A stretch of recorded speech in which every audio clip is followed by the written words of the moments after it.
제18장. 이스라엘의 왕 엘라의 아들 호세아 제3년에 유다 왕 아하스의 아들 히스기야가 왕이 되니 그가 왕이 될 때 나이가 25세라. 예루살렘에서 29년간 다스리니라. 그의 어머니의 이름은 아비요 스가리아의 딸이더라.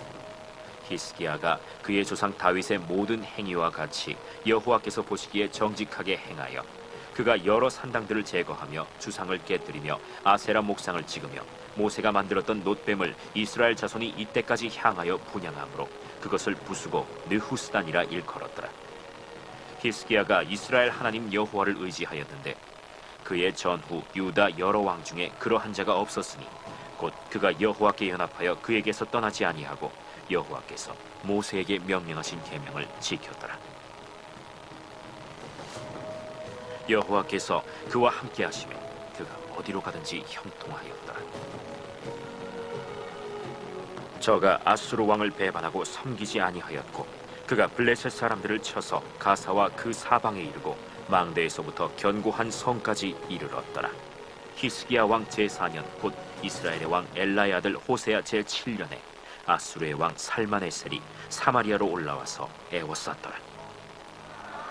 3년 후에 그 성읍이 함락되니 곧 히스기야 왕의 제6년이요 이스라엘 왕 호세아의 제9년에 사마리아가 함락되매 아수르 왕이 이스라엘을 사로잡아 아수르에 이르러 고산 강가에 있는 할라와 하볼과 메대 사람의 여러 성읍에 두었으니 이는 그들이 하나님 여호와의 말씀을 듣지 아니하고 그의 언약과 여호와의 종 모세가 명령한 모든 것을 따르지 아니하였습니다.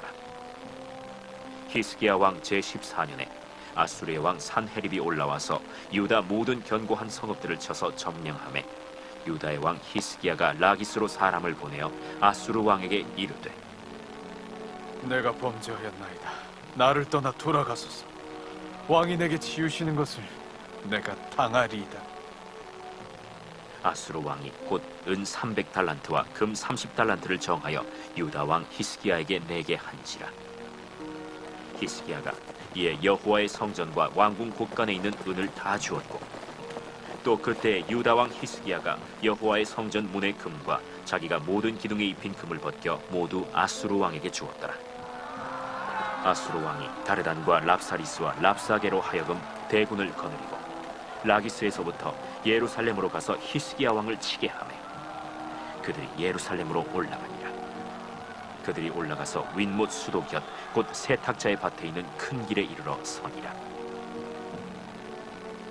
그들이 왕을 부르매 힐기야의 아들로서 왕궁의 책임자인 엘리야김과 서기관 셈나와 아삽의 아들 사관 요아가 그에게 나가니 랍사게가 그들에게 이르되 너희는 히스기야에게 말하라. 대왕 아수르 왕의 말씀이 네가 의뢰하는 이 의뢰가 무엇이야? 네가 싸울 만한 계기와 영역이 있다고 한다마는 이는 입에 붙은 말뿐이라. 네가 이제 누구를 의뢰하고 나를 반역하였느냐? 이제 네가 너를 위하여 저 상한 갈대 지팡이의 애굽을 의뢰하도다. 사람이 그것을 의지하면 그의 손에 찔려 들어갈지라. 애굽의 왕 바로는 그에게 의뢰하는 모든 자에게 이와 같으니라. 너희가 내게 이르기를 우리는 우리 하나님 여호와를 의뢰하노라 하리라마는 히스기야가 그들의 산당들과 제단을 제거하고 유다와 예루살렘 사람에게 명령하기를 예루살렘 이 제단 앞에서만 예배하라 하지 아니하였느냐 하셨나니 청하건대 이제 너는 내 주 아수르 왕과 내게 하라. 내가 만일 말을 탈 사람을 낼 수 있다면 나는 내게 말 2,000마리를 주리라. 내가 어찌 내 주의 신하 중 지극히 작은 지휘관 한 사람인들 물리치며 애굽을 의뢰하고 그 병거와 기병을 얻을 듯하냐? 내가 어찌 여호와의 뜻이 아니고야 이제 이곳을 멸하러 올라왔겠느냐? 여호와께서 전에 내게 이르시기를 이 땅으로 올라와서 쳐서 멸하라 하셨느니라. 힐기야의 아들 엘리야김과 셈나와 요아가 랍사게에게 이르되 우리가 알아듣겠사오니 청하건대 아람 말로 당신의 종들에게 말씀하시고 성 위에 있는 백성이 듣는 데서 유다 말로 우리에게 말씀하지 마옵소서. 랍사게가 그에게 이르되 내 주께서 네 주와 내게만 이 말을 하라고 나를 보내신 것이냐? 성회에 앉은 사람들도 너희와 함께 자기의 대변을 먹게 하고 자기의 소변을 마시게 하신 것이 아니냐? 하고 랍사게가 드디어 일어서서 유다 말로 크게 소리질러 불러 이르되 너희는 대왕 아수르 왕의 말씀을 들으라. 왕의 말씀이 너희는 히스기야에게 속지 말라. 그가 너희를 내 손에서 건져내지 못하리라. 또한 히스기야가 너희에게 여호와를 의뢰하라 함을 듣지 말라. 그가 이르기를 여호와께서 반드시 우리를 건지실지라 이 성읍이 아수르 왕의 손에 함락되지 아니하게 하시리라 할지라도 너희는 히스기야의 말을 듣지 말라. 아수르 왕의 말씀이 너희는 내게 항복하고 내게로 나아오라. 그리하고 너희는 각각 그의 포도와 무화과를 먹고 또한 각각 자기의 우물의 물을 마시라. 내가 장차 와서 너희를 한 지방으로 옮기리니 그곳은 너희 본토와 같은 지방, 곧 곡식과 포도주가 있는 지방이요 떡과 포도원이 있는 지방이요 기름 나는 감람과 꿀이 있는 지방이라. 너희가 살고 죽지 아니하리라. 히스기야가 너희를 설득하여 이르기를 여호와께서 우리를 건지시리라 하여도 히스기야에게 듣지 말라. 민족의 신들 중에 어느 한 신이 그의 땅을 아수르 왕의 손에서 건진 자가 있느냐? 하박과 아르밧의 신들이 어디 있으며 스발와인과 헤나와 아와의 신들이 어디 있느냐? 그들이 사마리아를 내 손에서 건졌느냐? 민족의 모든 신들 중에 누가 그의 땅을 내 손에서 건졌기에 여호와가 예루살렘을 내 손에서 건지겠느냐 하셨느니라. 그러나 백성이 잠잠하고 한마디도 그에게 대답하지 아니하니 이는 왕이 명령하여 대답하지 말라 하였습니다. 이에 힐기야의 아들로서 왕궁 내의 책임자인 엘리야김과 서기관 셈나와 아삽의 아들 사관 요아가 옷을 찢고 히스기야에게 나아가서 랍사게의 말을 전하니라. 고백하겠습니다. 나는 전능하신 아버지 하나님 천지의 창조주를 믿습니다. 나는 그의 유일하신 아들 우리 주 예수 그리스도를 믿습니다. 그는 성령으로 잉태되어 동정녀 마리아에게서 나시고 본디오 빌라도에게 고난을 받아 십자가에 못 박혀 죽으시고 장사된 지 사흘 만에 죽은 자 가운데서 다시 살아나셨으며 하늘에 오르시어 전능하신 아버지 하나님 우편에 앉아 계시다가 거기로부터 살아있는 자와 죽은 자를 심판하러 오십니다. 나는 성령을 믿으며 거룩한 공교회와 성도의 교제와 죄를 용서받는 것과 몸의 부활과 영생을 믿습니다. 아멘. 찬송가 370장 주 안에 있는 나에게 함께 찬양하도록 하시겠습니다. 주 안에 있는 나에게 딴 근심이 있으랴 십자가 밑에 나가 내 짐을 풀었네. 주님을 찬송하면서 할렐루야 할렐루야 내 앞길 멀고 험해도 나 주님만 따라가리. 그 두려움이 변하여 내 기도 되었고 전날의 안순 변하여 내 노래 되었네. 주님을 찬송하면서 할렐루야 할렐루야 내 앞길 멀고 험해도 나 주님만 따라가리. 내 주는 자비하셔서 늘 함께 계시고 내 궁핍함을 아시고 늘 채워주시네. 주님을 찬송하면서 할렐루야 할렐루야. 내 앞길 멀고 험해도 나 주님만 따라가리. 내 주와 맺은 언약은 영불변하시니 그 나라 가기까지는 늘 보호하시네. 주님을 찬송하면서 할렐루야 할렐루야. 내 앞길 멀고 험해도 나 주님만 따라가니. 아멘. 오늘 우리에게 주시는 하나님의 말씀은 사사기 3장 15절에서 19절까지의 말씀입니다. 구약성경 사사기 3장 15절부터 19절까지의 말씀 함께 합독하여 읽도록 하겠습니다. 이스라엘 자손이 여호와께 부르짖음에 여호와께서 그들을 위하여 한 구원자를 세우셨으니 그는 곧 베냐민 사람 게라의 아들 왼손잡이 에훗이라.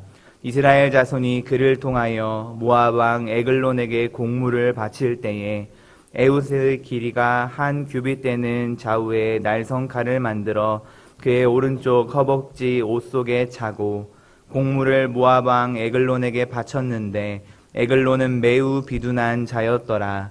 에훗이 공물 바치기를 마친 후에 공물을 메고 온 자들을 보내고 자기는 길갈 근처 돌 뜨는 곳에서부터 돌아와서 이르되 왕이여 내가 은밀한 일을 왕에게 아뢰려 하나이다 하니 왕이 명령하여 조용히 하라 하매 모셔 선자들이 다 물러간지라. 아멘.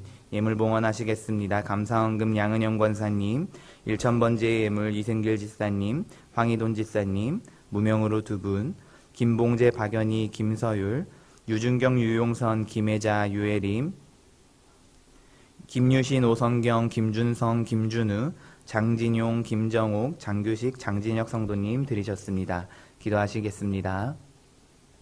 사랑과 은혜가 풍성하신 하나님 아버지, 오늘도 우리에게 새 생명을 허락하여 주셔서 이른 아침 단잠을 깨워 주님 전에 나와 기도의 단을 쌓을 수 있게 하여 주심을 감사합니다.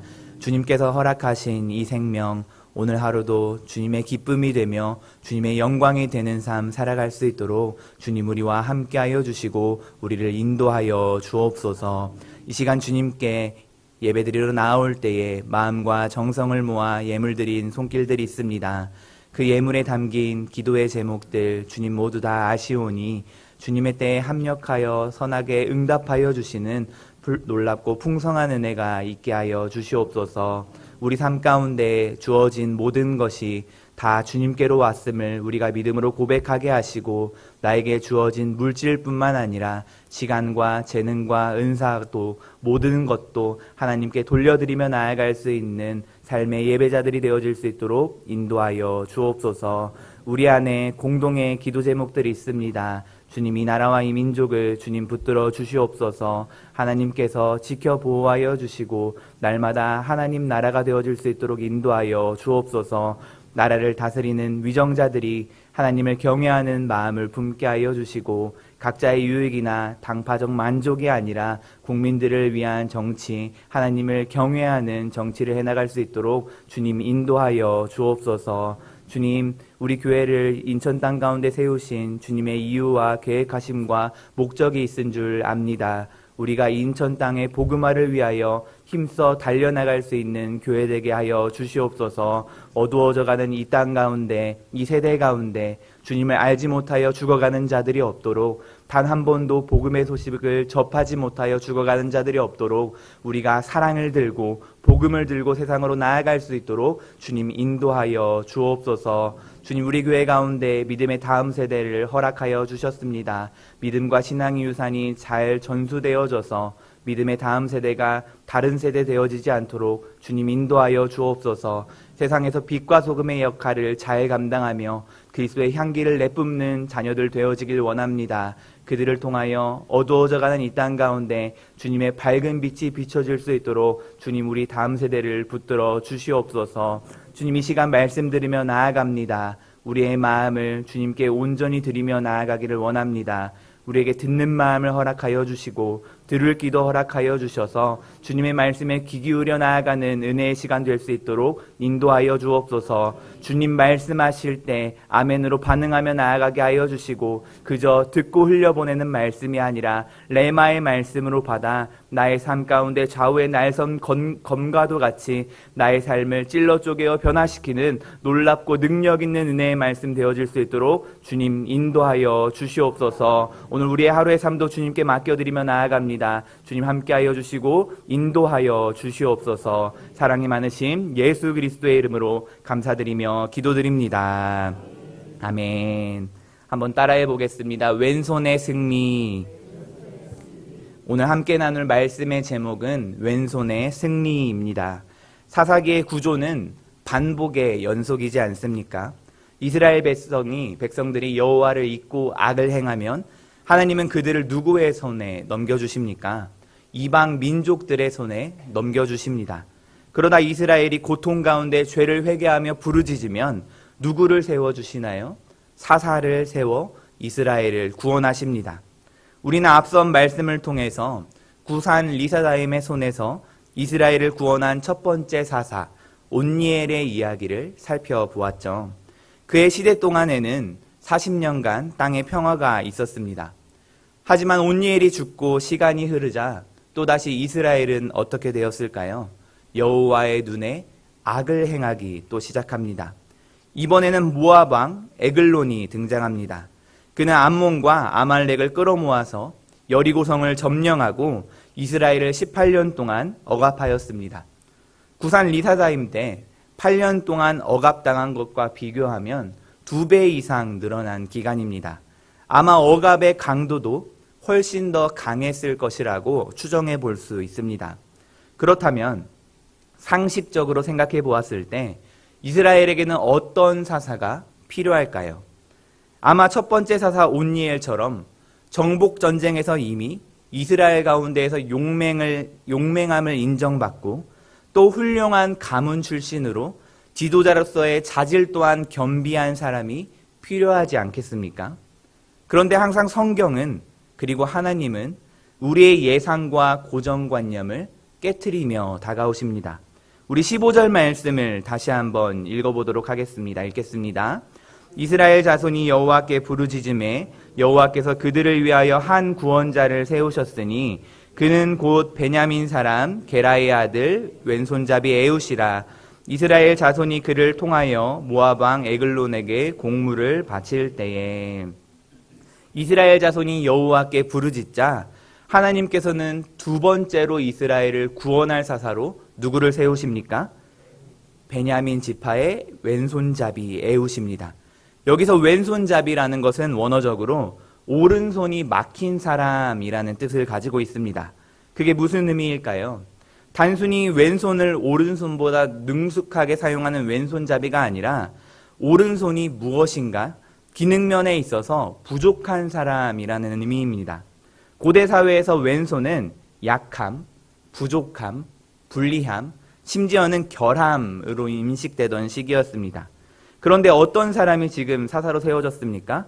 오른손의 아들이라는 뜻을 가진 베냐민 지파에서 오른손을 제대로 사용할 수 없는 왼손잡이 에웃이 사사로 세워진 것입니다. 우리가 여기서 발견할 수 있는 것은 무엇일까요? 고린도전서 1장 27절의 말씀처럼 하나님은 약한 자를 들어 강한 자를 부끄럽게 하시는 분이시라는 사실입니다. 하나님의 사역을 감당하는 데 있어서 그 사람의 자질과 능력, 출신 성분 등은 문제가 되지 않는다는 것입니다. 혹시 오늘 이 자리 가운데 하나님 앞에서 자신의 부족함과 연약함을 한탄하시는 성도님들 계신지요? 오늘 말씀인 왼손의 승리를 통해 나의 약점이 오히려 하나님의 전략이 될 수 있음을 함께 묵상하며 나를 통하여 일하시는 하나님, 그 하나님이 주시는 힘과 위로를 누리는 저와 여러분들이 되기를 간절히 소망합니다. 두 번째 사사 에웃은 그의 외적인 모습뿐만 아니라 등장하는 장면도 사사치고는 다소 독특하고 의아합니다. 우리가 보통 사사라고 한다면 생각하고 기대하는 장면이 무엇일까요? 적군인 이방 민족에 대항하여 용감하게 맞서 싸워 물리치는 것 아니겠습니까? 그런데 15절 끝에 어떻게 등장하나요? 모압왕 에글론에게 공물을 바칠 때에, 모압왕 에글론에게 공물을 바치는 비굴한 장면으로 우리 앞에 나타납니다. 왜 에웃은 이렇게 등장한 것일까요? 바로 에웃의 약점을 강점으로 들어쓰시는 놀라우신 하나님의 전략을 보여주고 있는 것입니다. 16절입니다. 함께 읽겠습니다. 에웃이 길이가 한 규빗 되는 좌우의 날선 칼을 만들어 그의 오른쪽 허벅지 옷 속에 차고, 에웃은 에글론에게 공물을 바치는 사절단의 대표로 나아갑니다. 그런데 그의 허벅지 안쪽에는 무엇이 숨겨져 있습니까? 한 규빗, 즉 45cm 정도 되는 칼이 숨겨져 있다는 것입니다. 보통은 왕 앞에 나아갈 때 군사들이 어떻게 합니까? 상대방을 경계하며 무장을 해제시킵니다. 하지만 에글론과 그의 부하들이 보기에 에웃의 모습은 어떻게 보였을까요? 오른손을 사용할 수 없는 왼손잡이, 경계하고 수색할 가치조차 느낄 수 없는 그런 사람이었다라는 것입니다. 공물을 바치러 왕의 지척에 나아간다고 할지라도 아무런 해도 끼칠지 못할 인물이 바로 왼손잡이 에웃이었던 것입니다. 그런데 여기서 왼손잡이 에웃의 약점이 강점되어지는 놀라운 하나님의 전략이 펼쳐집니다. 에웃은 그 일을 위하여 좌우에 날선 칼을 만듭니다. 거사를 성공시키고야 말겠다는 강한 의지가 담긴 칼이죠. 그리고 옷 속에 칼을 숨기기 위하여 띠를 메고 행동할 만반의 준비를 합니다. 그러고 나서 공물을 바치는 책임자로 에글론 왕 앞에 서는 것입니다. 그뿐일까요? 뿐만 아니라 지혜도 발휘합니다. 19절 말씀을 한번 함께 읽어보도록 하겠습니다. 자기는 길갈 근처 돌 뜨는 곳에서부터 돌아와서 이르되 왕이여 내가 은밀한 일을 왕에게 아뢰려 하나이다 하니 왕이 명령하여 조용히 하라 하매 모셔 선자들이 다 물러간지라. 공물을 다 바친 후에 돌아가다가 다시 돌아와서 은밀하게 왕에게 할 말이 있다며 독대를 요청하는 것입니다. 공물을 들고 왔던 자가 중요한 정보까지 제공한다고 하니 에글론 왕은 어떻겠습니까? 신하들을 물려보내고 에웃과 독대합니다. 약함을 강함되게 하시는 하나님의 전략과 그것을 성실하게 준비하는 에웃의 성실함, 그리고 에글론의 비둔함까지 모두 삼위일체를 이루는 것 같습니다. 그 후 어떤 일이 벌어지게 될까요? 다음 이야기는 다음 새벽 기도에 나오면 들으실 수 있습니다. 네, 말씀을 정리하도록 하겠습니다. 사랑하는 성도 여러분, 에웃을 사용하시는 하나님도 놀랍지만 에웃의 모습 또한 놀랍지 않나요? 그에게는 자신의 연약함을 토로하는 낙심이나 좌절의 모습을 찾아볼 수 없습니다. 자신의 연약함을 내세우며 하나님께 나를 쓰실 수 없다고 항변할 법하지만 그는 그렇게 하지 않습니다. 오직 하나님을 신뢰하고 그분이 나를 쓰시고자 하실 때에 순종함으로 묵묵히 자기 할 일을 최선을 다해 하는 것입니다. 사랑하는 성도 여러분, 혹시 우리는 스스로를 작다 여기며 하나님의 크심을 우리가 제한하고 있지는 않은지요? 주님, 이제 저는 연로합니다. 청춘도 다 지나버렸습니다. 제가 무엇을 할 수 있겠습니까? 주님, 저는 배운 것도 많지 않고 가진 것도 많지 않습니다. 제가 주님을 위해 무엇을 할 수 있습니까? 주님, 저는 육신이 불편하여 하나님의 일을 감당할 수 없습니다. 제가 무엇으로 하나님의 일을 감당하겠습니까? 그런데 우리가 기억하시기를 바랍니다. 이스라엘 백성을 애굽에서 인도해낸 모세는 80세에 하나님께 소명을 받았습니다. 주님의 제자로 부름을 받아 교회의 기둥과 터가 된 베드로와 요한을 한번 생각해 보십시오. 그들은 본래 학문도 재물도 없었던 일개 어부에 불과한 존재들이었습니다. 그리고 이스라엘을 구원할 두 번째 사사로 임명된 오늘 말씀의 주인공인 왼손잡이 에웃을 생각해 보십시오. 그는 몸이 불편한 왼손잡이였습니다. 간절히 바라기는 나의 연약함과 약점을 생각하며 좌절하고 체념하는 것이 아니라 이 연약함마저 오히려 가장 강하게 사용하시는 하나님을 바라보며 소망과 용기를 가지고 나아가는 저와 여러분들이 되시기를 간절히 소망합니다. 그리하여 에웃처럼 하나님을 신뢰함으로 하나님 앞에 나를 성실하게 드림으로 하나님께서 놀라운 구원의 도구로 사용하시는 그것에 쓰임을 받는 저와 여러분들의 삶이 되시기를 간절히 주님의 이름으로 축복합니다. 공동의 기도 제목 읽과 함께 기도하도록 하겠습니다. 읽겠습니다.